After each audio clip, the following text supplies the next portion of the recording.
Okay. Hi everyone, here we are talking to my good friend Vincent Abrahams. He just is a legend in my heart, but also in the life of the Salt River community, especially at Salty Print. And he got the nickname Monotype, not because he was just a good typesetter, but he had the ability to moan about life. So I'm going to ask him for us just to moan about something that he feels very strongly about. Over to you, Vincent. Now, what's something that's always, I was use correct word here, conscious expletives. It gets my back up is when I see poor people being ill-treated because of their situation. Yeah. Very often because they have very little to do about it, or could have caused it, you know. It just is what they call unforeseen circumstances in their life that they find themselves destitute.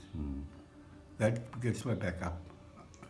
It's not good. It's not nice. If you don't want to give a person anything, then don't give it to them, but don't be rude or disrespectful. Yeah.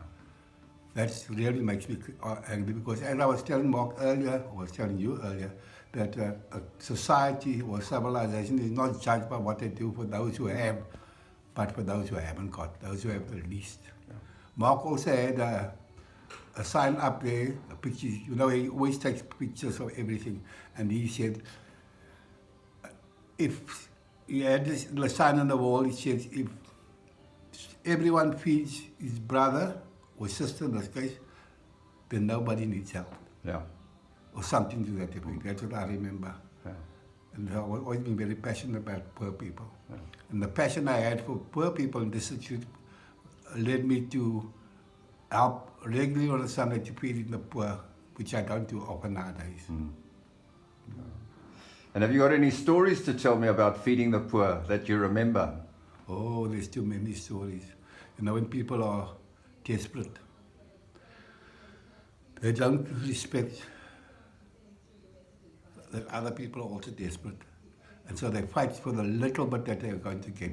We had a very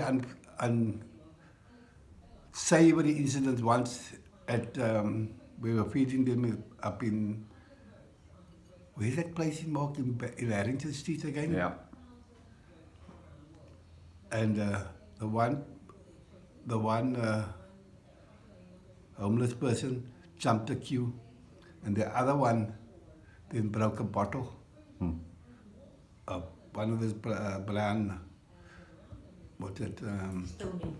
No man, the brown beer bottles. Okay, the brown sherry. And stabbed him in the face with it. Wow. Lacerating his cheek and his nose all together. It was a very unsightly experience, very unfortunate experience. But that shows what desperation leads you to. And I think that when I look at Vincent, we realize that his heart is always for the poor. There's always been a bias for the poor. And his whole life has always been an expression of unbelievable kindness. So thank you, Vincent, for sharing with us this morning. I think that the love is always there in your heart, and we will always love you. Cheerio. Bye-bye.